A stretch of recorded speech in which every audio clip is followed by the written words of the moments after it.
El Señor esté con vosotros. Lectura del Santo Evangelio según San Mateo. En aquel tiempo, al pasar, vio Jesús a un hombre llamado Mateo sentado al mostrador de los impuestos. Y le dijo: sígueme. Él se levantó y lo siguió.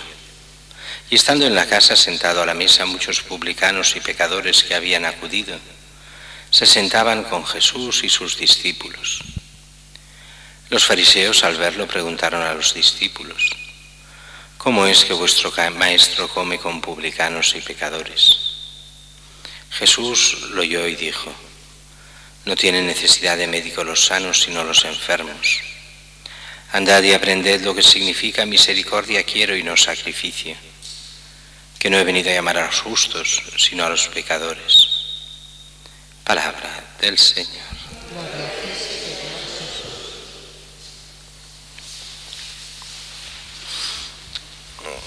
Celebramos hoy a San Mateo en el doble sentido de esta fiesta, que es, por una parte, es un santo, y celebramos a los santos, pero sobre todo, dentro de los santos celebramos un apóstol. Cada mes celebramos uno o dos apóstoles, y este mes celebramos este apóstol San Mateo, que es el mismo que en los demás evangelios se llama Leví o Mateo, es el mismo personaje, como Simón y Pedro, como Saulo y Pablo, como tantos que tienen dos nombres, pues a lo mismo, Leví o Mateo.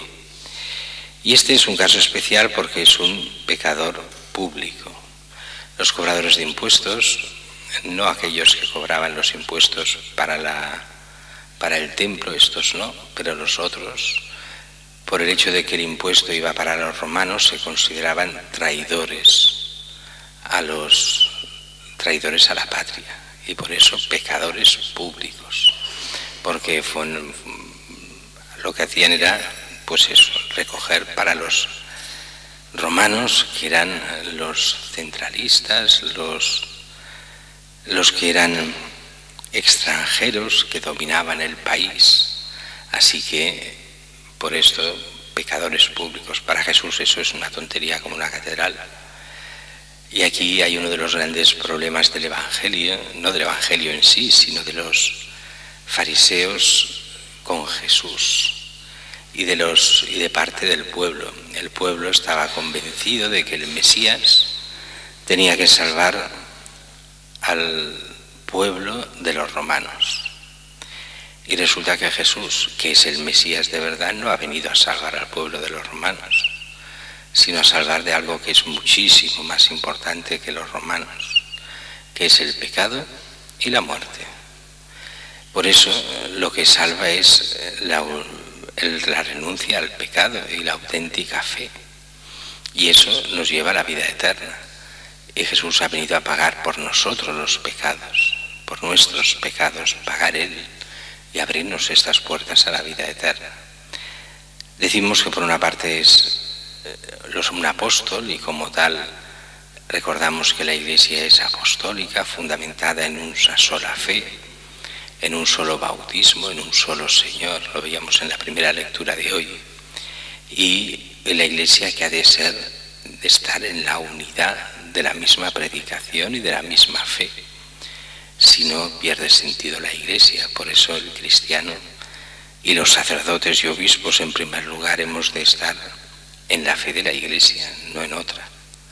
Hemos de estar unidos, pero no unidos como algunos proponen. Bueno, decidimos lo que es la verdad y todos a pensar lo mismo, ni hablar de eso. La verdad, que es Cristo, y unidos a Cristo y a su doctrina, y a la doctrina de la Iglesia, que es de Cristo, no a la de cada uno, de la ideología de cada momento, como muchos por desgracia hacen. Y vemos en la figura de San Mateo esta escena, que es la escena de lo que es su paso a ser apóstol. Jesús le llama. Al pasar vio Jesús a un hombre llamado Mateo sentado al mostrador de los impuestos y le dijo: sígueme. Él se levantó y lo siguió. Podemos suponer que Jesús ya conocía a Mateo. Pensar que simplemente pasa por allí, ve a un desconocido, le dice que lo siga y le sigue, no es probable. De hecho, en otros trozos del Evangelio pasa lo mismo. Y cuando ponemos los Evangelios juntos, nos damos cuenta de que ya había habido relación anterior. Aquí no lo dice, pero se supone. Se supone que Mateo debía ser un interesado en Jesús, debía empezar a ser discípulo de Jesús, entusiasmado por él, y por eso en el momento en que Jesús le dice que lo deje todo y le siga, él lo hace y le sigue. Y dice que entonces organiza, suponemos, una cena para casi de despedida con todos los compañeros de trabajo y los amigos, pero la mayoría de amigos son compañeros de impuestos, con lo cual es una cena de pecadores. Y Jesús participa. De hecho, aquí dicen los padres de la Iglesia, es el primer acto de apostolado de Mateo, presentar a todos sus compañeros y amigos a Jesús y a los apóstoles. Es ya una introducción a la fe para aquellos que están lejos. Y dice que sana la mesa, discípulos, Jesús, los publicanos y pecadores, familiares y amigos. Y entonces los fariseos se escandalizan, como siempre se escandalizan de las tonterías y no de lo que se han de escandalizar. Eso pasa también con los fariseos de hoy muchas veces. Y dicen, ¿cómo es?, le preguntan a los discípulos, que vuestro maestro come con publicanos y pecadores. La mentalidad oriental y judía de la época era: los santos comen con los santos, los pecadores con los pecadores. Si comes con los pecadores eres un pecador más. En cierto modo, y solo en cierto modo, tenían razón. Si una persona todo el día está en el bar y bebiendo con los borrachos, pues puedes imaginar que es uno de ellos. Si una persona está todo el día con gente de mal vivir, pues piensas que es uno como ellos. Sin embargo, no solo por comer con ellos una vez quiere decir que, o más de una, pero que estás solo comiendo en una casa invitado, que eres de eso, que eres un pecador como ellos. Pero bueno, así lo piensan, y Jesús, la respuesta que da tiene un sentido obvio y un sentido no tan obvio. Sentido obvio: no tienen necesidad del médico los sanos, sino los enfermos. Andad, aprended lo que significa misericordia quiero y no sacrificios. No he venido a llamar a los justos, sino a los pecadores. Sentido obvio: son pecadores, necesitan conversión, por eso estoy allí, para que haya lugar que se conviertan. Bien, esa es la interpretación obvia. Pero hay otra interpretación más allá, que se presupone, aunque no se dice del todo, y que se podría decir que esta respuesta tiene una parte de ironía. ¿Cuál es la ironía? ¿Qué es lo que está diciendo también, aunque no lo diga de forma clara? Viene a decir: vosotros, fariseos, os consideráis buenos, así que no os podéis convertir. Así que yo voy a aquellos que se pueden convertir, los que saben que son malos.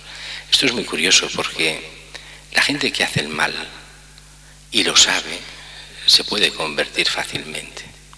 La gente que hace el mal y en su cabeza dice: no, yo hago el bien y soy buena persona, no se puede convertir.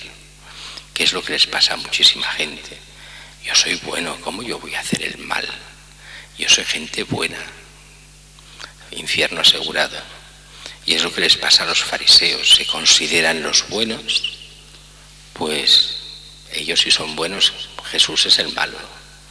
Para los que se creen buenos, cambian las tornas y lo que hacen es considerar a Dios malo.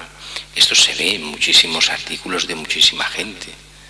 Cuando habla del bien y tal, ellos siempre son los buenos, y al final, con que Jesús, el Evangelio y la Iglesia dice que la bondad es otra cosa, pues esos son el diablo, esos son los malos, y hay que acabar con ellos, con Jesús y los suyos.